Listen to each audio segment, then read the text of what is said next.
Om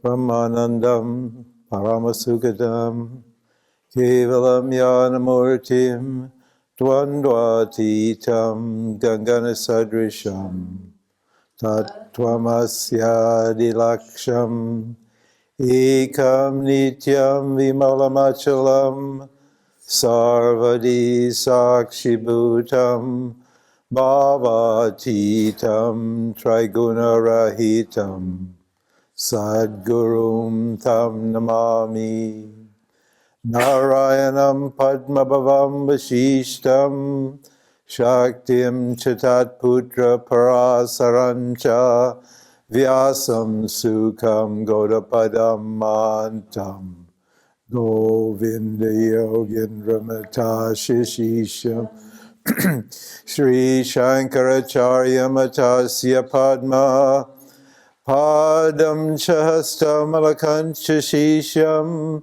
Tam Totikam Vartika Karamanyan Asmad Gurum Shantatam Anatoshmi Vishwam Darpanadrishya Maninagari Tulyam Nijantargatam Pasyan Atmani Mayaya Bhayurevod Bhutam Yata Nidraya Yasakshat Kurute Prabodha Samaye Swatmanameva Dvayam Tasmai Shri Guru Murtaye Namaidam Shri Dakshinamurtaye Namah.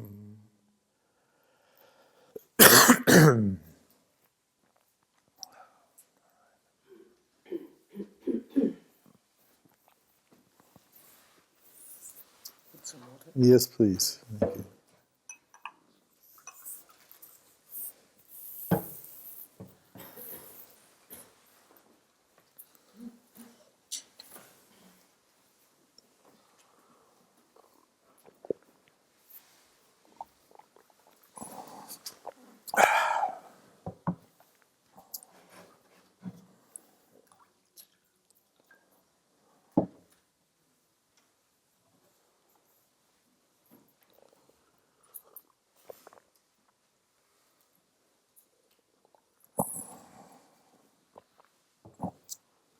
Okay, good.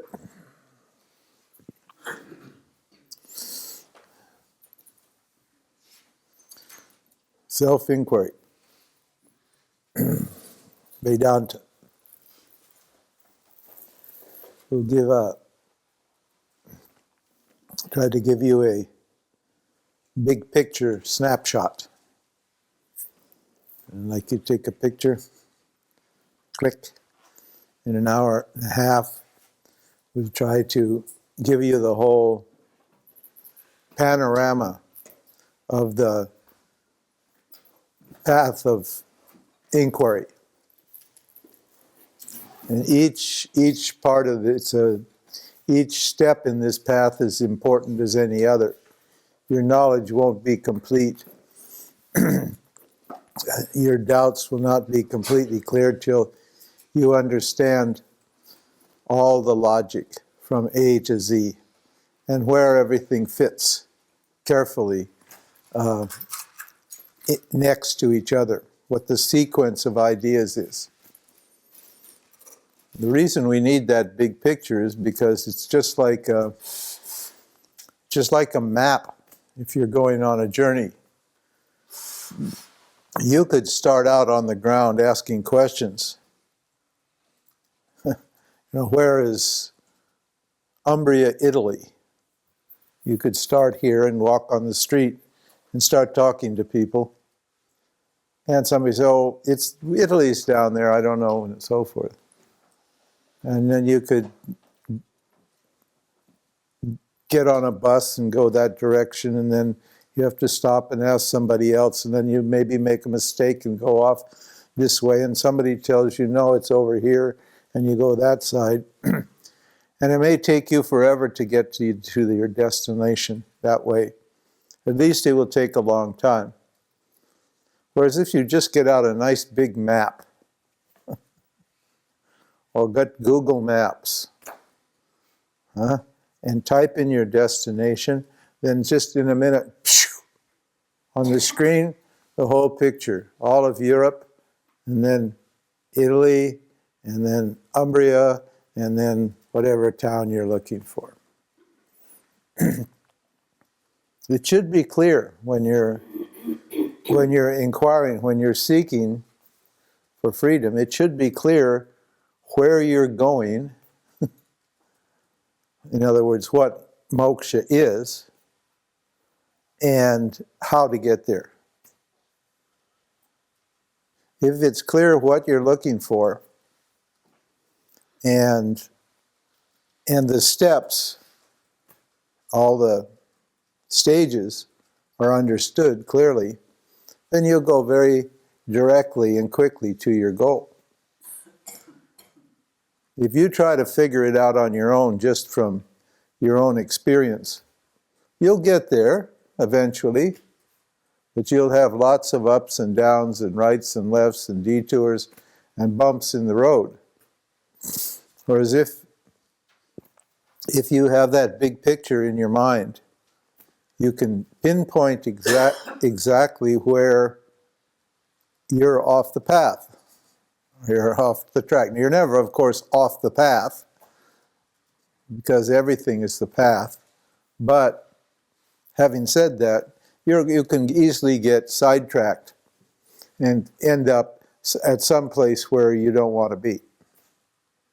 Depressed, angry, confused, and so forth. So Vedanta is the big picture. It's the result of the experience of millions of people. This is a great sampradaya, a great lineage, a great tradition. It's been contributed to, the knowledge has come from thousands and thousands, millions of people over several thousand years. People who have reached the goal, who know what moksha is, and who have gotten there, have contributed their knowledge to this tradition. And so, it's very nice to learn from your own experience. We're all quite happy to learn from our own experience, or not. But a smart person, somebody who's really smart, learns from the experience of others. Understand? You're much more intelligent if you learn from the experience of others.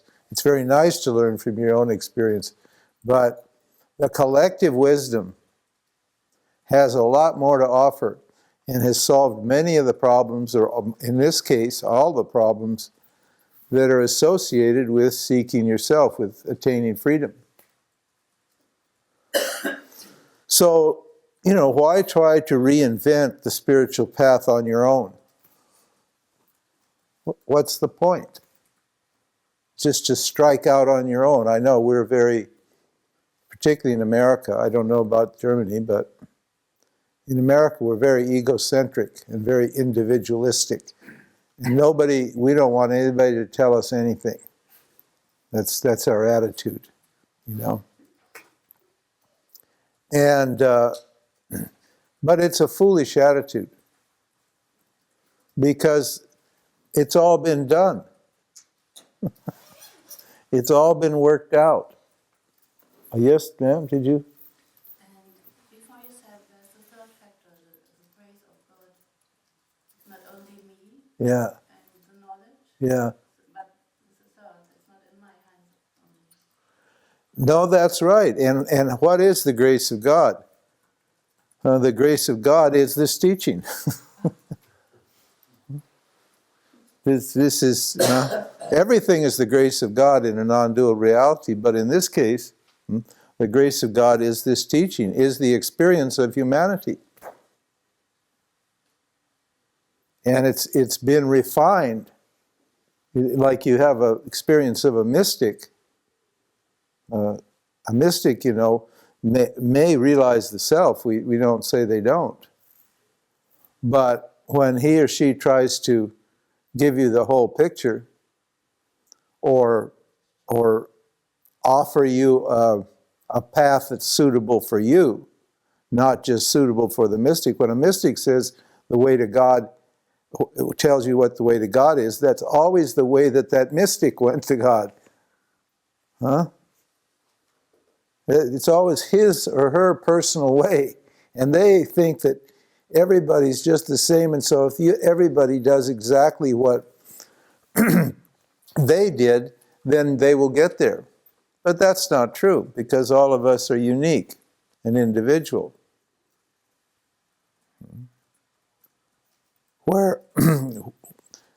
Whereas Vedanta is such a big vehicle, and it has so many teachings from all angles. It looks at everything. It's a tree that everybody can sit under. It's not specific and personal to a person's, one individual's personal experience. And you know, science is when everybody agrees on a certain thing. When you do an experiment and everybody that performs that experiment gets the same result, then that's considered to be knowledge, scientific knowledge. So, you know, we have no idea how many people have attained enlightenment through this vehicle, through the Vedanta. But it's got to be a lot. Because we know it works. It worked on me, it worked on my guru, it worked on many people that I've taught. So what we ask is that, you know, you understand the value of a tradition, of something that works, and avail yourself of that tradition. That's all. And it's like you know, yes, you'll get there in a little, what were those, Trabi? You remember the Trabis? Huh? The Czechoslovakians had a little car called the Trabi. You can get there in a Trabi, but why not get in a Rolls Royce and have a nice smooth ride? What's the point? So this is like the king of teachings. This is a Rolls Royce. This will get you there. It's very slick. It's very beautiful. It's safe. It's intelligently designed. As you can see from, you've been listening for 4 days now, you can see what an intelligent teaching it is. How careful it is, how logical it is, how it makes sense. Nobody's argued with it yet. And I get almost no arguments. I got an email this morning, and the fellow said, "Don't think I'm arguing with you, please. This is a sincere question." And it was a sincere question, because he knows very well there's really no argument here. Understand? Because it works. It's worked for a long time. Now, where do we begin? Before any spiritual path can work, you know, and this doesn't just apply to our tradition. This applies to anything in life. I need to be clear about what I want. It's called Purushartha Nishchaya. My goal, there should be clarity with reference to what I want. I should know what I want. And when I appear here in this world, I don't know that I'm awareness. I don't know that I'm whole and complete. I don't know that I'm limitless. I don't just know who I am. And that's called ignorance or Maya. There's a cloud of unknowing that is hanging over me. And I can't see, all I can see when I appear here is objects. And I feel incomplete, and I assume that the objects can complete me. This is basic number one teaching. This is the psychology of all people. And so I assume that those objects are put there to complete me. It's an assumption. It's a sad assumption. It's too bad. And, because as I live, I discover that objects don't complete me. That they temporarily make me feel complete and whole, but then what?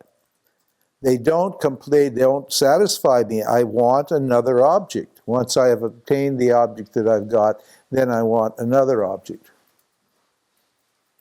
Or I'm all my time and energy is in trying to possess and enjoy that object, because objects, by their very nature, are changing. They're going south all the time. Once you get something, you have to keep it. And because nothing's just going to stay the same here. And once you get something, your desire for that object is modified, and then the ignorance of myself causes you what? To want another object. And so constantly I'm pursuing objects. And what are the basic category of objects that I pursue? I pursue them because they do give me moments of happiness. No doubt about it. We don't argue with that. Or they seem to give me moments of happiness. Again, there's another trick going on here in this life. The objects, it looks as if there is happiness in the objects, because when I get the object, they seem to make me happy. Of course, it's temporary, but that doesn't keep me from believing that what? Maybe there is an object out there that will give me permanent happiness. I keep looking for something that will last, that will complete me. And those objects are security, a pleasure, a virtue, a recognition, fame, a power, and whatever. What else? Anything you can think of. And when I analyze this pursuit of objects, I discover that the joy or the completeness or the fullness that seems to be coming from the object is actually coming from me.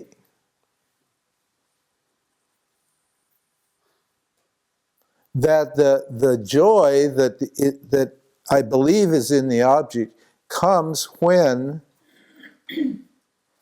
the desire or the fear that has motivated my search for the object, or my avoidance of an object. Fear will tell you to avoid certain objects, and when you avoid the object that you're frightened of, then you feel good, then you feel happy, you feel complete, you feel successful.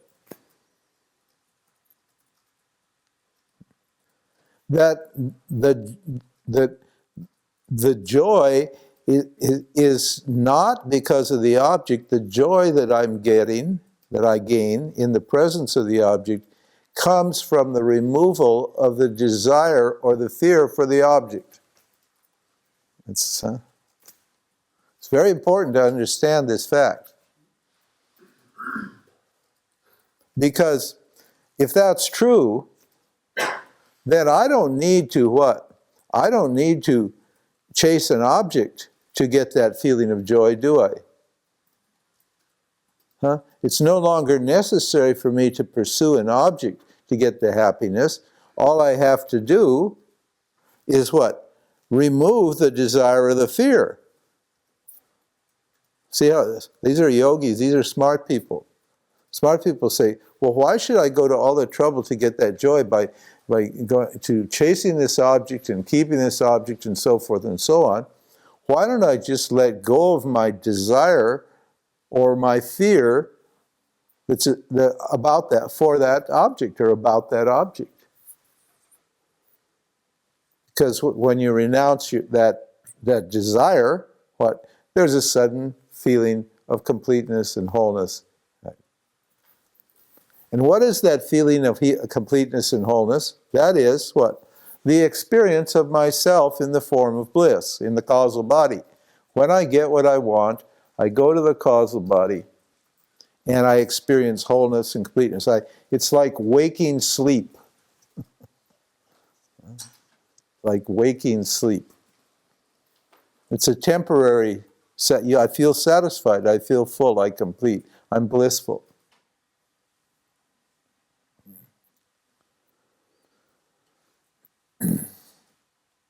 This knowledge, aided with the fact that objects are constantly changing, and my desires for objects are constantly changing, and my ability to maintain a connection with an object, permanent connection with an object, is virtually impossible.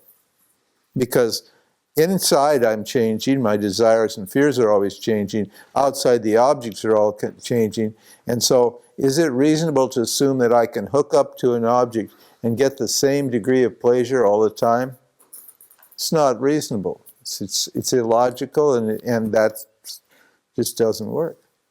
Plus, on top of it all, this is all bad news, right? It's good news, if you can accept it, but it's bad news for that part of you that insists on getting something from the world, that insists on, and everybody's got that part. Everybody's got that voice inside that wants something. Usually it's love or security, whatever. Those are the two basic ones.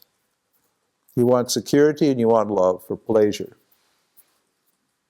You want to feel good, or you want to feel secure.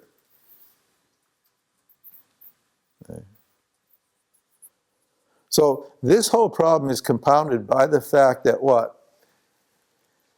When Maya is operating, when I'm ignorant of who I am, when I'm ignorant of who I am, I find myself in a world of duality. A world of duality means that you can't win here, that this is a zero-sum game. It means for every loss there's a gain, and for every gain there's a loss. I want a relationship because I feel lonely. I want to feel intimate with another person, for example. I want a relationship, I get the relationship, and I get intimacy with another person. Can have that, lie in bed and have pillow talk. Oh, you can. How nice it is, pillow talk, very nice. Intimate, close, But, what do I lose? My freedom. To keep that relationship going, I'm not free. I've got to, I'm stuck to that object for that. If I go for freedom and dump out of my relationship, that's great. I feel free, but what? I lose the intimacy, don't I? Isn't it? For every gain in this world, there's a loss. For every loss, there's a gain. Because this Maya world is a duality. And we said that duality is what? Is the belief that what? The subject and the object are two separate things. We introduced a term called non-duality. And we discussed what duality was and what non-duality was. And duality means what? The belief that the subject and the object are two separate things.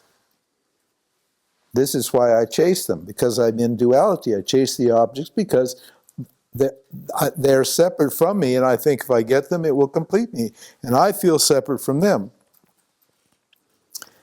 And we discovered, when we analyzed, we called the location of objects teaching, that the objects are not located out there.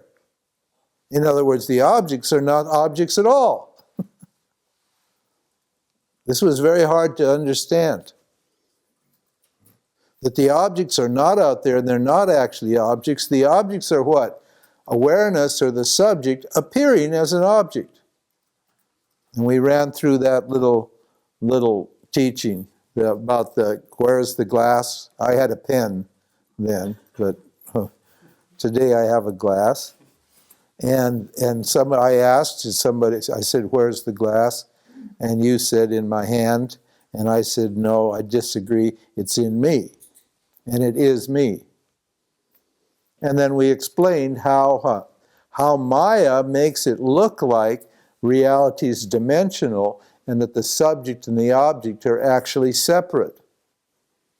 But when we analyze it through knowledge, we discover what? That there's no separation between what? The subject and the object. The object is the subject. And about what? The subject is free of the object. It's a very interesting thing. The oneness of the subject and object doesn't mean the sameness of the subject and object. The glass is me, made out of my consciousness, but what? The glass is inert and insentient and doesn't know me.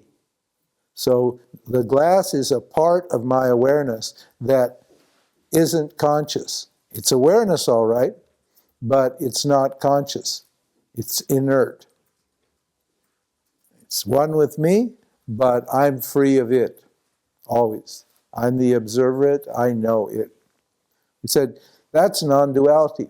And we said that non-duality is not an experience. Non-duality is only knowledge. And then I gave you the picture of the two lines with the fins. So on one line the fins were going like this, and then the other line the fins were going in.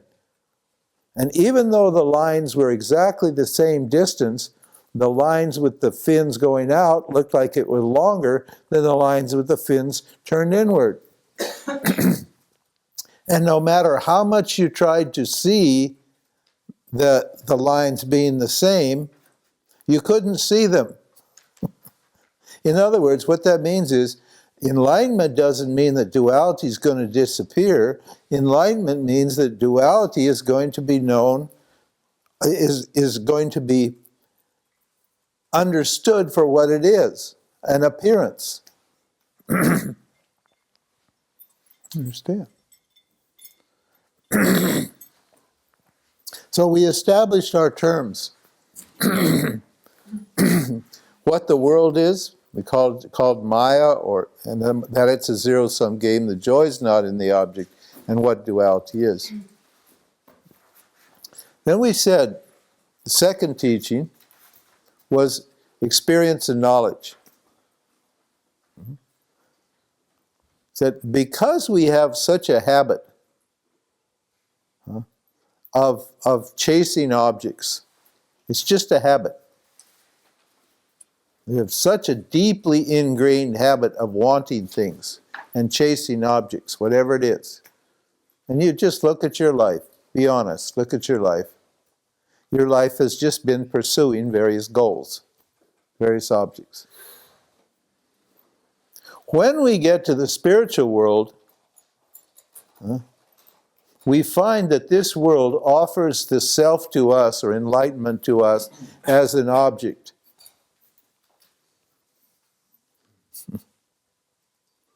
It's again, Maya is operating right there in the spiritual world, just like it was operating in the worldly world. It presents the self, enlightenment, freedom, moksha, as a state of consciousness, as something to be achieved through spiritual work. In other words, my basic psychology, right, hasn't changed. When I become spiritual, I still have the same psychology. In other words, I still think the same way I thought when I wasn't spiritual. But I think I'm different. But I think I'm in a different world where different rules apply, and I think I'm a different person now. I'm spiritual now, I'm not worldly. But my psychology hasn't changed at all. And this is why when you become disillusioned, and that's what drives me into the spiritual world, I understand that the objects can't make me happy, and I can have a dark night of the soul. That happened to me. I just realized there was nothing in this samsara that could make me happy. I was so miserable. I was just so absolutely miserable, and suffering in such pain. And I said to myself, I don't want to live one more day here. I'd rather die than live one more day in this samsara. And then Bhagavan gave me this epiphany. I saw that there was some reason to live, and that I was beautiful. I had a few minutes of understanding that. And then, without really knowing anything, and I didn't have a teacher or anything, I just ran off to India looking to get back this experience that I had, this epiphany that I'd had automatically, just out of the blue. I suddenly wanted to gain that back. So I spent 4 years, right, trying to gain that state, and I got that state many times. I could always get that state. And I thought that state was outside of Maya. I thought it was a state that was beyond Maya. I didn't realize that that state of satisfaction and wholeness was just the causal body. It was in Maya, and it changed. So every time I'd get there, I'd come crashing down. And then I'd do my yoga, my practice, my sadhana, and I'd go back up to that, what I thought was here, but was really only here. And then, as the causal body changes, as my connection with that state of pure sattva changed, then what? I would come crashing down. I was going up and going down, going up and going down. Just in the same way you go up and down when you're chasing objects in this world.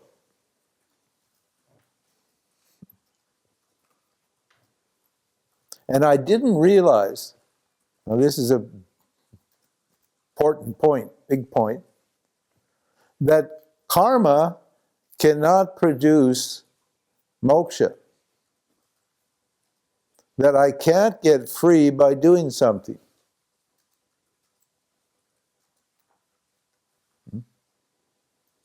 With karma, I can get something I don't have. I can get rid of something I do have. I can change something I do have. I can clean it or add to it. But I cannot get what I already have by karma. I said to God, I said, hey God, God was bragging. God said, I'm all powerful. I can do anything. I am limitless power. And I said to God, I said, hey, don't talk big. Don't talk big. I have something you can't do. And God looked at me, he says, who is this boy?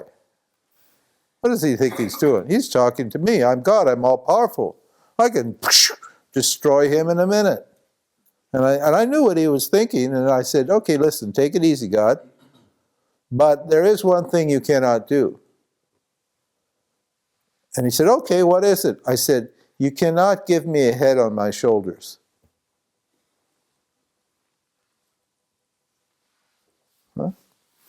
Huh? Could God give me a head on my shoulders? No. God said, he looked, and he had this big, oh my God, what's going on here?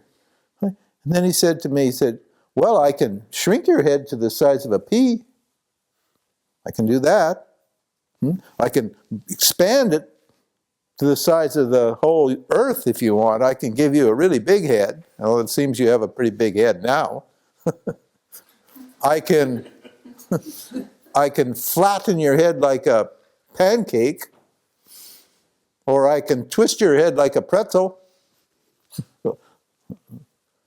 But you're right. I can't give you a head on your shoulders. Why? Because you've already got a head on your shoulders. In other words, what? I am already free. What I want is limitlessness. I want to be limitless, and I'm already limitless. And so no amount of actions that I will do, if I keep doing my practices over and over and over again, if I do my practices for 5 years or 10 years or 30 years or 50 years, all of those efforts will never equal freedom or limitlessness. And the sad fact about spiritual practice is what? That the more I do it, the more I, what? Reinforce my belief that I'm a doer. That I'm the doer. It's precisely the doer that's my problem. I want to be free of the doer. Limitlessness means freedom from the doer. I want to be free from the doer, but everything I'm doing is what? Reinforcing the belief that I'm a doer.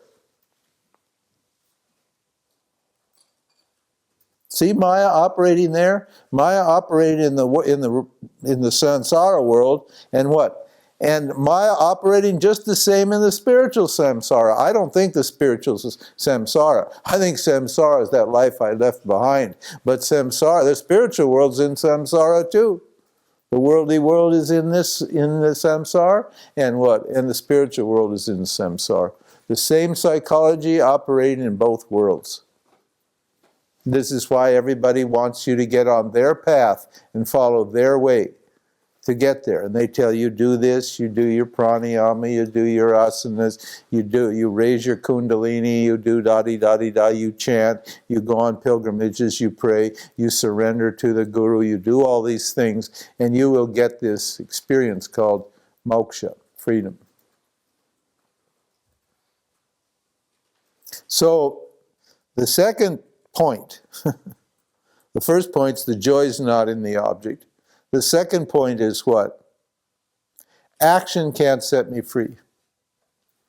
And the conclusion that I need to draw from action is, from this, my experience in the spiritual world is what? Only knowledge will set me free. That I don't have an action problem, an experience problem, a doing problem. I've got a knowing problem. I've got a knowledge problem.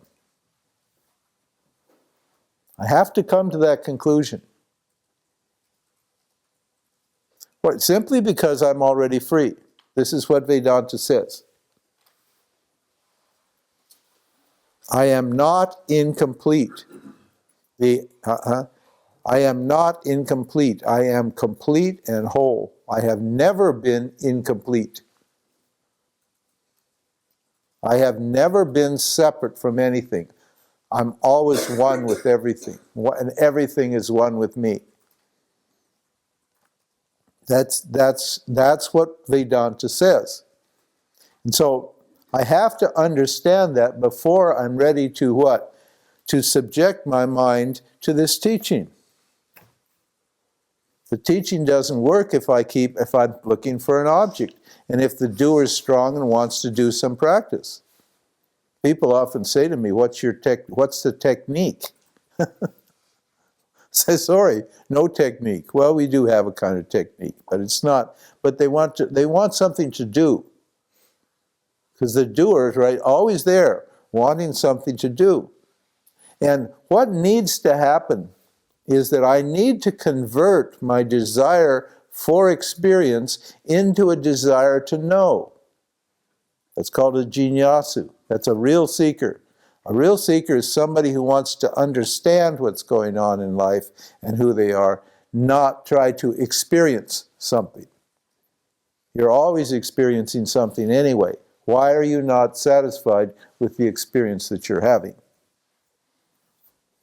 Instead of trying to change the experience that you have, why don't you what? analyze why you don't enjoy the experience you're having. And if you do that, then you'll discover that whatever experience you're having is fine. And that it's not up to you anyway. If it's not up to me, it's got to be fine, because there's nothing I can do about it. In fact, you're always experiencing objects all the time. So why would you chase particular objects? Understand? So this is a critical point in the spiritual journey. I realized that I've been chasing the wrong thing. I've been chasing an experience. I'm experience hungry. And that I should be understanding or knowledge hungry. Then, third stage of spiritual journey. For knowledge, I need a means of knowledge. The means that have been given to me by Bhagawan, by God, are not suitable for knowing awareness. The senses and the mind, that's called perception. I can't perceive or feel or touch or taste or smell this thing called awareness. The means that, so God made a big mistake. It seems God's quite limited, doesn't it? God can't give me what I already got. And God makes a big mistake. God wants me to know God. I feel this desire to know who I am, but God doesn't give me what? The equipment I need to know who I am. That's why I'm in the dark. I'm only operating perception. I'm only concerned with what I'm experiencing and perceiving. And experience and perception won't what? Reveal to me what I am.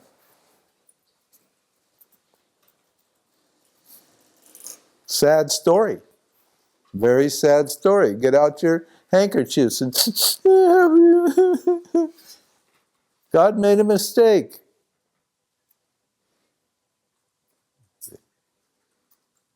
Yeah, it's a real frustration.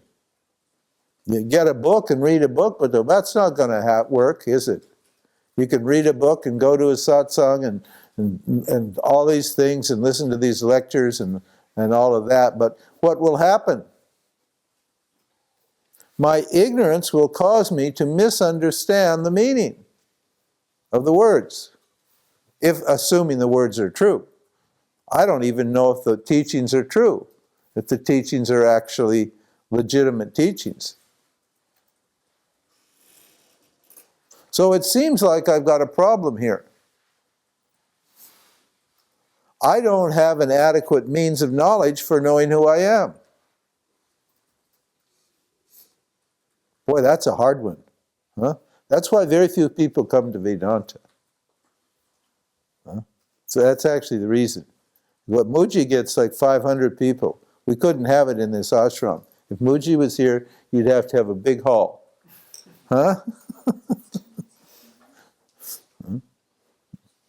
Because Muji's promising experience and love and so forth. And everybody wants experience and love. And you get experience and love with Muji. That's what you get. But of course you get tied to that experience and that love, and you have to hang around Muji. And in that sangha to get high and feel happy and complete. So you become a sangha junkie. Get addicted to that. But, so very few people want knowledge. And knowledge, as we said, doesn't happen on its own. It needs a means. The means I've got don't work, so what? So I'm out of luck? No. God had realized God's mistake, and God what? Revealed Vedanta to human beings. A long, long time ago. We don't even know. In fact, in our tradition we say awareness in the form of Shiva revealed this knowledge. And this knowledge came to us, not from us. You know, when a scientist or something makes a discovery, they think the scientist, it came from the scientist. But the scientists will tell you, no, it didn't. It just appeared. It just came to me. That's the language. They say, I didn't create that theory or that philosophy or that knowledge, that truth. It appeared to me. They just were sitting there looking at something, thinking about something, and then boom, it appeared. It was like a revelation. It's like knowledge. Knowledge always comes from the outside. Knowledge is not subject-based. Understand? Knowledge is object-based. It's not subjective. Your perception you think is knowledge, but that's only subject-based. And that won't work for everybody. The way I see it is not the way everybody sees it. There is something that everybody sees. We all agree, for example, that the light is on. That light being on doesn't depend upon you being you. See? Because everybody in this room whose eyes are open are going to say the light's on. Because it's not personal. It's not about me personally. Understand? It's objective knowledge. Knowledge is objective. It's not subjective. So, understanding that perception and inference was not enough, what consciousness, awareness, revealed these teachings a long, long time ago. And how do these teachings work? These teachings do not promise to give me an experience of myself. These teachings do not promise to prove that I exist as a self, because it's self-evident that I exist. It's obvious that I exist. These teachings do not prove to make me more, do not try to make me more aware. Because I am awareness already, and awareness doesn't change. There's no way you're going to get more aware. That's impossible. Yes, from the subtle body level, it may seem like you're more aware when your mind is sattvic. But when tamas comes to your mind, it'll seem like you're less aware. But you're not more or less aware. Awareness is absolutely the same all the time. It doesn't change. But looked at through the filter of the gunas, it seems to be changed. So we're not trying to make you more aware. We're not trying to prove that you exist as awareness, because it's clear that you do. And we're not trying to give you an experience of awareness. Why? Because awareness cannot be objectified and not be turned into an experience. This is what the teaching says. So there's no point in trying to think that I could experience it. Because what? I'm already experiencing awareness. There's only awareness, and if I'm experiencing anything, I'm only experiencing awareness. Why? Because reality is non-dual awareness. That's what reality is. Non-dual consciousness, non-dual awareness is the nature of reality. And everything is only that. So I don't have an experience problem. I've got a knowledge problem. What is that knowledge? What is that problem? That is, I have ideas, I have beliefs, I have opinions, I have notions, ideas about who I am. And what I need to do, I need to allow Vedanta to do for me, is what? Get rid of my ignorance. I won't be the one to get rid of my ignorance. The teaching will be the one to get rid of my ignorance. So all Vedanta is not getting something that you don't have. It's what? Getting rid of something that's standing in the way of appreciating what you do have, who you are. Your own beauty, your own joy, your own fullness, your own completeness. Now, for Vedanta to work, we said, and Vedanta does work. I wouldn't be teaching it today if it didn't work. because it worked on me. Then it's the same vehicle, it's the same teaching that worked on me today, that worked on my guru, that worked on my guru's guru, that worked on Shankara, that worked on all the way back to what? Who knows? As far back in time as we can imagine. It's the same teaching.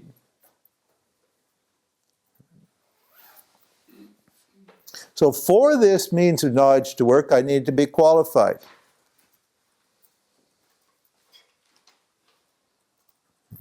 The first qualification obviously was that I understand that life's a zero-sum game. Oh, that's a qualification. Then the other qualification is I need to understand that what? That knowledge is the problem, ignorance is the problem, and that experience is going to mislead me. And those are two qualifications. But then understanding that, I need to what? Be further qualified insofar as I need to be a discriminating person, which means I need to know what's real and what isn't. And what's real is what? The subject, awareness, and what's not real is what? The objects appearing in awareness. That's simple. It's very simple. That doesn't mean it's easy. Just because it's a very simple discrimination doesn't mean it's an easy discrimination. It's not easy. Why? Because I've identified myself with objects.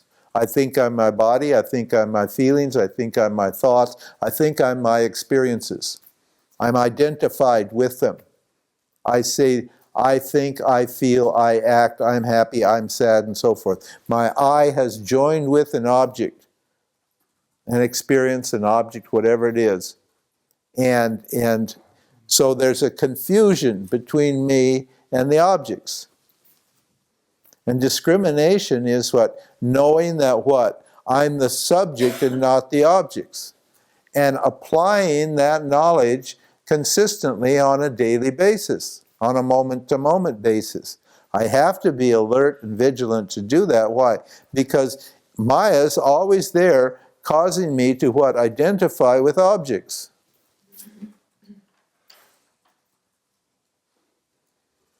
I need to be dispassionate. And we said dispassion is what? Indifference to the results of my action. Why would I be indifferent to the results? See, that's another very difficult qualification, because that strikes right at the heart of the doer and the doer's belief in objects. Because the doer is not dispassionate. This is why the doer gets emotional. The doer gets emotional because it's not getting what it wants. And that proves what? That it is not dispassionate about the results of its actions. The actions are done for what? For obtaining objects. And the results are the objects that come from the actions, whatever they are.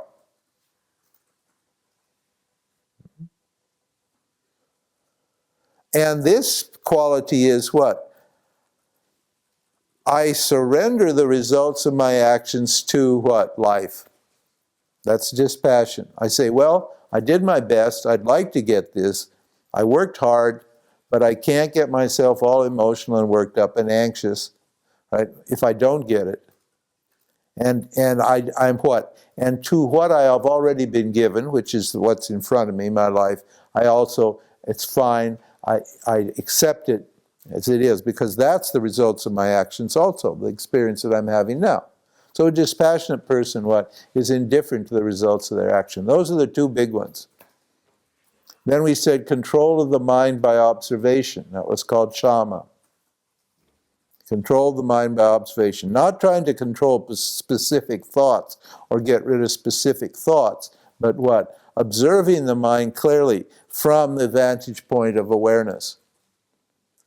Looking at the mind from the point of view of awareness and contextualizing it, shrinking it down so that I can understand what it's doing. And through that understanding, I become more discriminating and more dispassionate. If I have difficulty managing the mind with observation and analysis, then what? I need to be able to control my senses. We said that's Dhamma. If I cannot keep my senses under control, what is going to happen? I'm going to create all kinds of vasanas and all kinds of karma. So I need to be disciplined and keep my senses under control. All of them. But particularly my speech. I need to be very careful how I speak and who I speak to and the attitude in which I speak and what I say. My speech should be pleasant and truthful and non-injurious. I shouldn't speak from anger. I shouldn't speak when I'm depressed. I should only speak when I'm clear and know what I'm saying and have a good intention in my mind. Because so much of the mental agitation in my life comes from things I've said in this Dharma world, and that's created conflicts with people. And that makes me feel guilty, and that produces bad energy from the outside and keeps my mind disturbed. So I need to control my senses. My food, I eat too much, I have an agitation in my mind.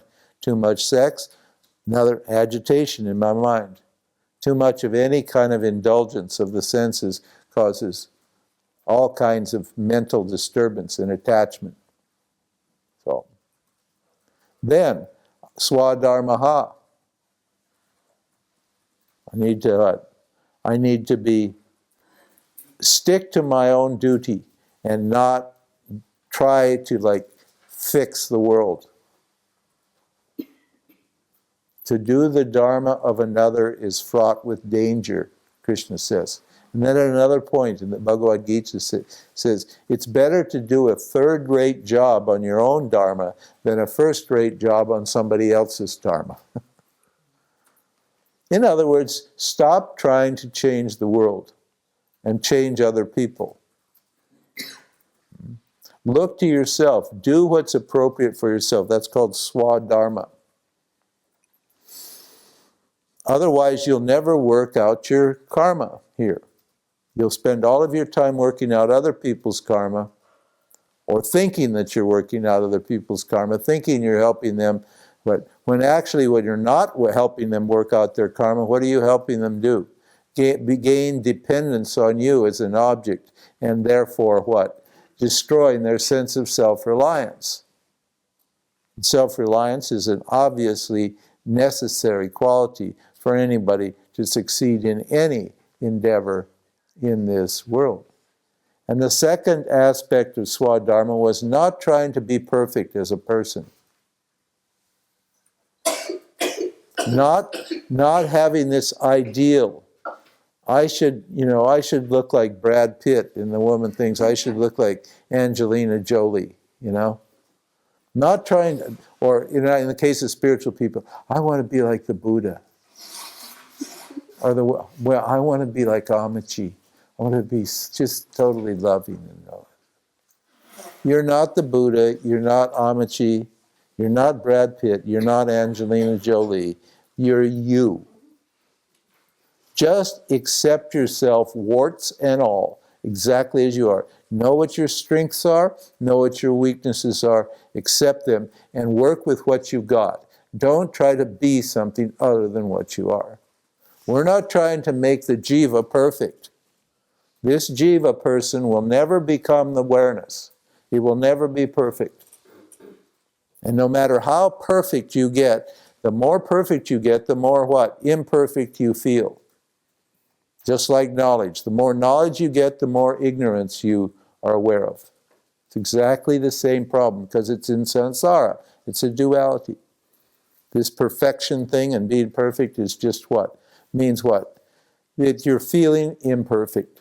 You'll always be imperfect when you want to be perfect. So you can't get out of it by trying to change the jiva. That's called swadharma. You have to accept yourself as you are, as a person. That's small self-dharma.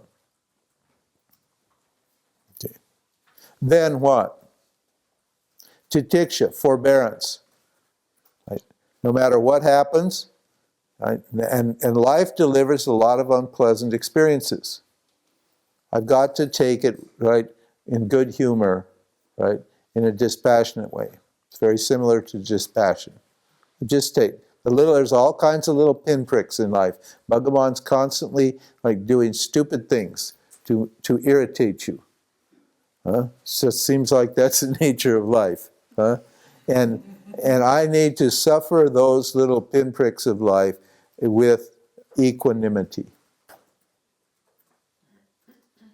Then what? Samadhana means what? Ability to concentrate on a particular topic, in this case, who am I, for a long period of time. It's going to take a long time. You should not be in a hurry to get enlightened. You should be committed to like keeping your mind on the topic for as long as it takes. That's called focus or samadhana.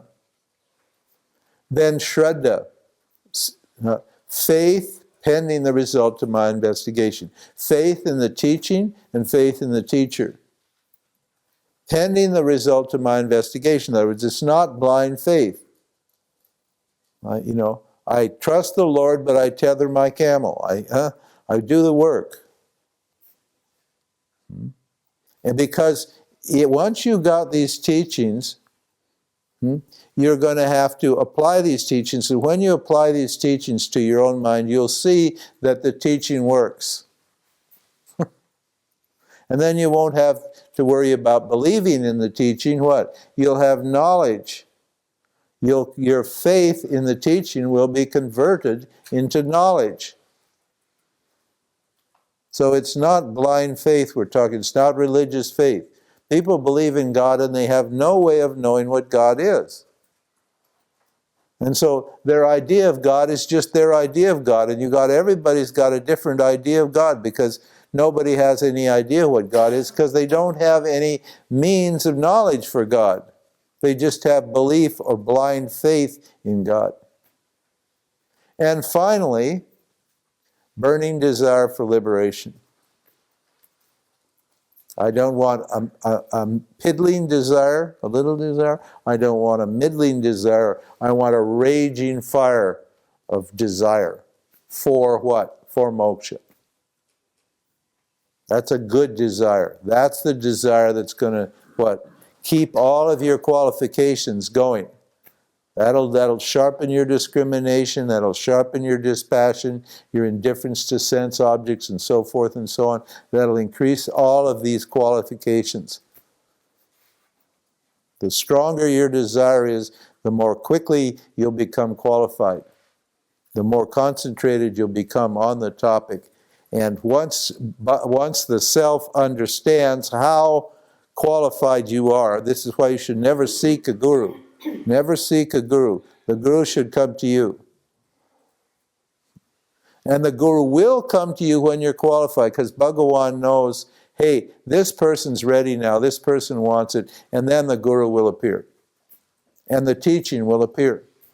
We don't ever advertise. We don't have to advertise. Because Bhagavan sends you. Simple. When you're ready. We don't have to. We don't want to advertise. We don't want a whole bunch of bodies here just to have a feeling and an experience and be part of a big group of people who are seeking. We don't want that. It's a waste of time. You have to be qualified and you have to be ready. And then the teaching comes, and then the teacher comes. It's supplied to you by what? Bhagavan, by your desire. Bhagavan is required to fulfill your desire. One way or the other. So, and the teacher should be what? Established in the knowledge. It should be, that teacher should be a free person, and that teacher should behave, act according to Dharma. We don't accept the crazy wisdom gurus. We don't know whether they're enlightened or not, but people who behave contrary to Dharma, we don't consider them teachers. And we don't consider a teaching that's just based upon your personal experience. It may be your personal experience, it may be helpful, you may be a good person, but you can easily become confused and misled by an enlightened person who's just talking their own experience. In fact, you will be misled. You will be confused. Because we just sort of, without any discrimination, assume that somebody that says they're enlightened, we assume that their words are also enlightened words. Vedanta says that you can get enlightened even if your teacher's not enlightened, if the teacher knows how to teach Vedanta. Yeah. Because if you're qualified and the teacher can what? Teach the Vedanta properly, then you can gain moksha.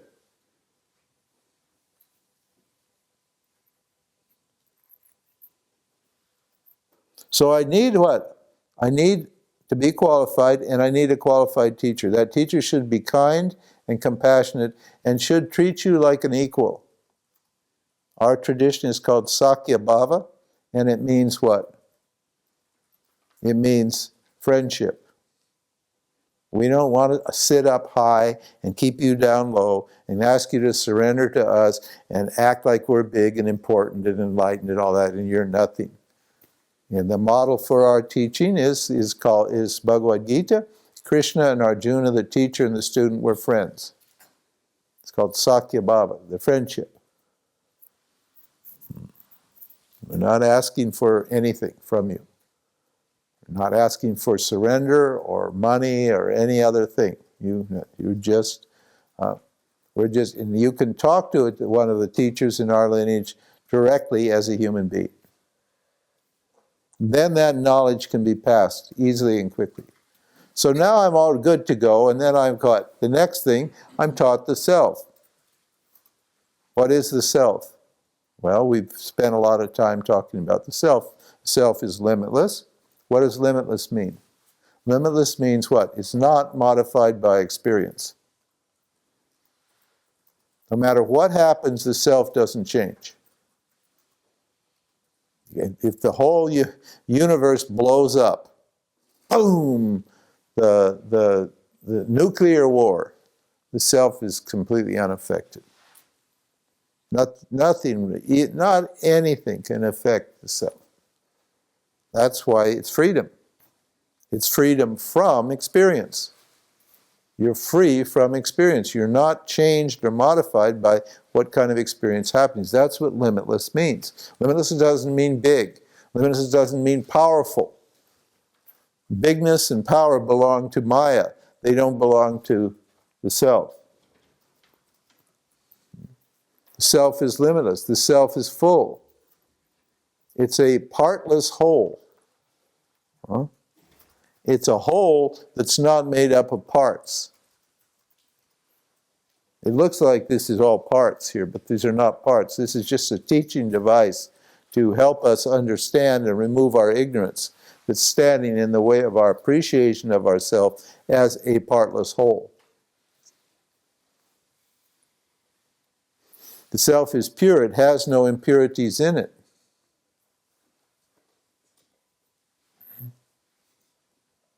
The self is non-dual. There's nothing other than the self. The self is unconcerned. It's what? Whatever happens is fine with the self.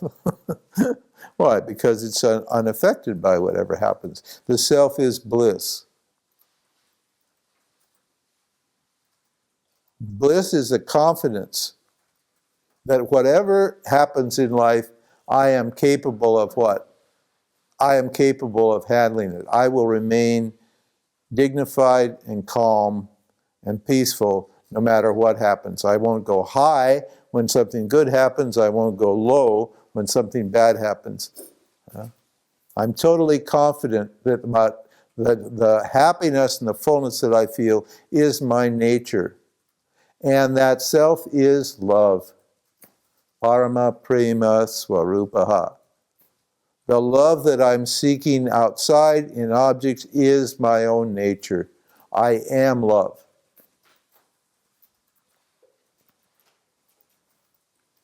And then we said, so that should do it. That should solve the problem. And I should be enlightened, and off I go. Never mind. Problem solved, spiritual journey over, everything's wonderful. But that's not the end of the story. That's just the beginning of the story. Enlightenment's just the beginning. Understand? It's not that now I've just got back to where I always was. That's all. I haven't gained anything at all. I've just returned back to who I am. And then I find that there are certain problems still when I know that I'm awareness. And those problems are caused by what? By my vasanas. We said vasanas are the results of your past actions. The seeds of your past actions, those conditionings.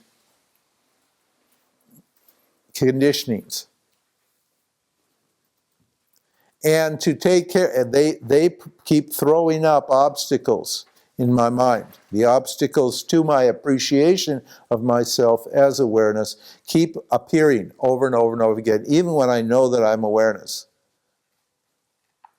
So, how am I going to get rid of those? I know I'm awareness, that's fine. That problem solved. I want now what? To make my experience what? Commensurate with what? Who I am. In other words, I would like this jiva person to be as happy as I am as awareness, or as close as possible.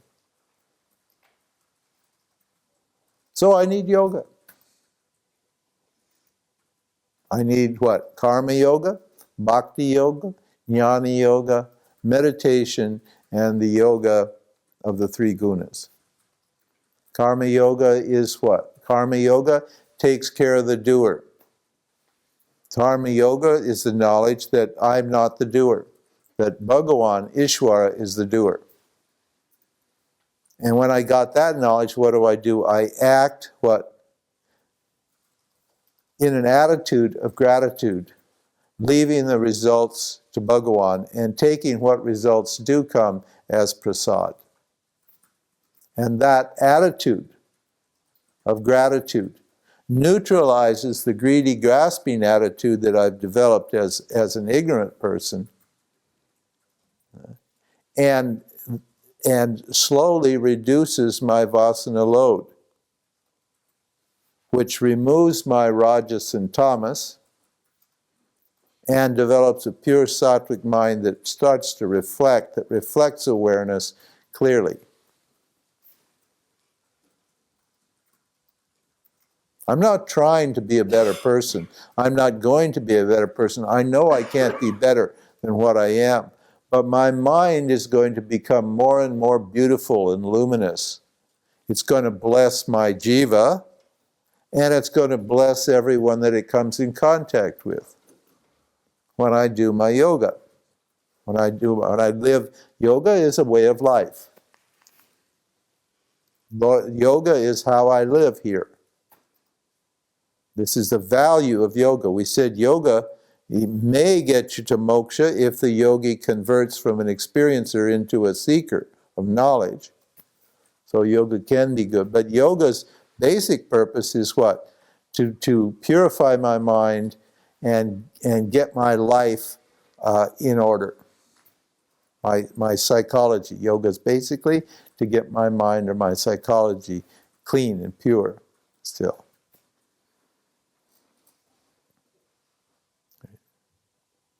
Karma yoga. Bhakti yoga, what? Converting my emotions into devotion.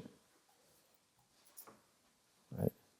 Developing what? Love for the truth. Bhakti. It's actually we discussed bhakti. How it's not actually a path, but we can call it a path, insofar as it's seeing to it that the love that I have for objects is converted into a love for inquiry for myself.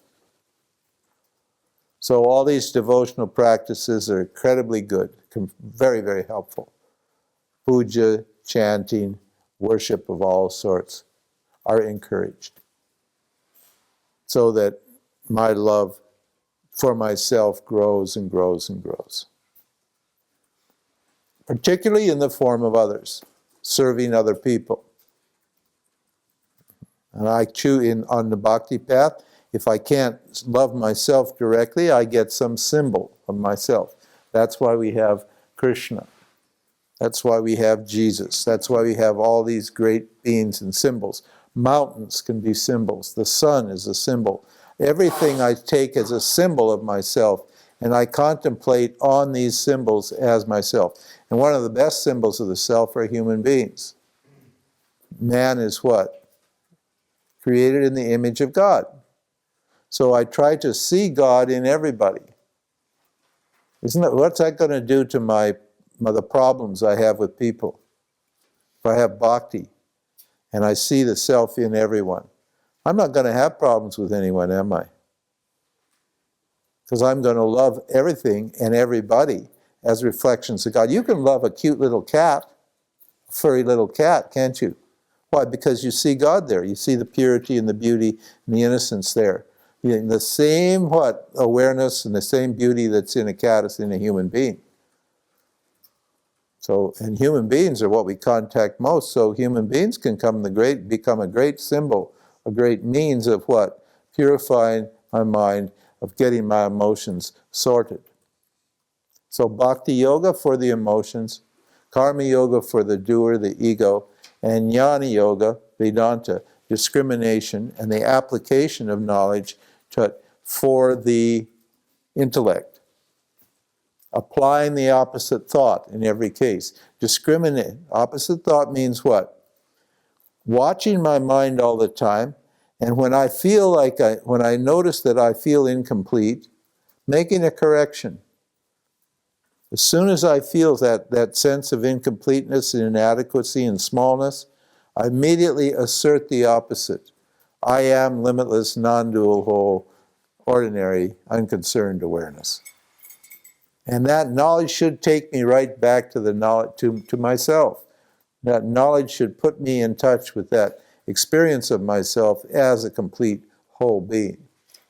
And I just can destroy, simply by using my mind, I can destroy that root thought that's creating all this samsara for me. I surrender to the teachings. Means what? I practice knowledge. This is why we say we're a pathless path. There's no path, but we've got a path also, and the path is a practice. What is the practice? The practice is the application of this knowledge that I'm whole and complete to the fears and desires that are operating in my mind on a daily basis. That's my work. That's my intellect. That's the job I'm giving my intellect. That's good work. That's noble work. That will make life better for me, and it will make life better for everybody. Meditation. Once I've got my practice in we didn't really talk about meditation.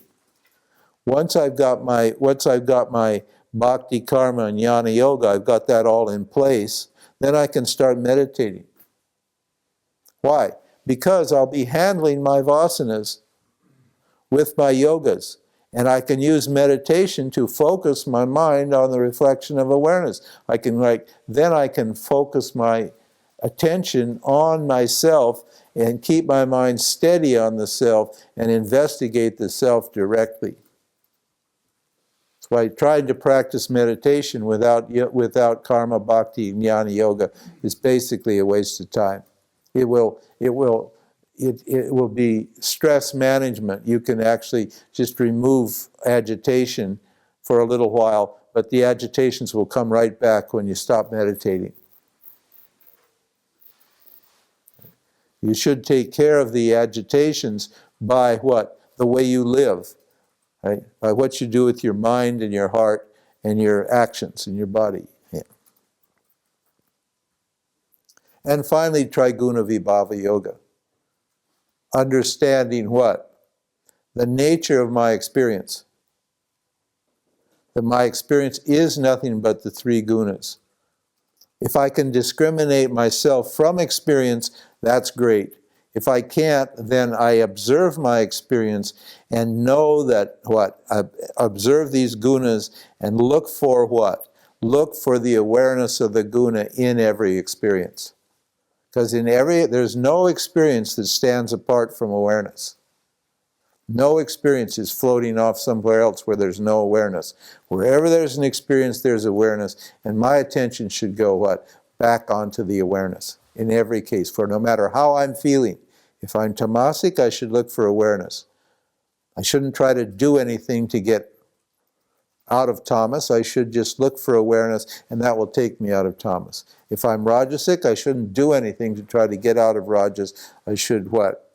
Turn my attention back to awareness, and then rajas will either disappear and become sattva, or it will just shrink down, and it'll be small vibrations or agitations that are easy for me to manage. And I should not get attached to sattva either. A question about the sattvic. We've read that the downside of being sattvic is clinging to knowledge. Yeah, clinging to knowledge and bliss, and that's right, and goodness and wholeness and purity. These are all the yeah, clinging or hanging on to bliss and knowledge and all the good things. Yeah, to hang on, to grabbing on, to grasp. When I find my mind getting sattvic, I start it feels very good. And you can get stuck in sattva. Mind you get stuck there. In fact, a lot of people, when they're doing their sadhana, they get so sattvic that they forget about moksha because life is so good, and they think I'm pure and holy and good and all that. And they miss the point. It's not the kiss of death. Okay, mind you, it's fine to be pure and holy and good and be blissful. That's fine. We have no problem there. But it's not moksha. Moksha is freedom from experience, freedom from the doer. Therefore, what? Problem solved. I know who I am. I've got the tools to work on myself, and off I go into my life, right? And apply this knowledge to my life, to my situation. Okay, good. It was lovely to talk with you. I enjoyed it very much. And it seems from looking at these smiley faces that you enjoyed it also. And hopefully, by God's grace, we will meet again sometime. And take care of yourself. And good luck in everything. Thank you.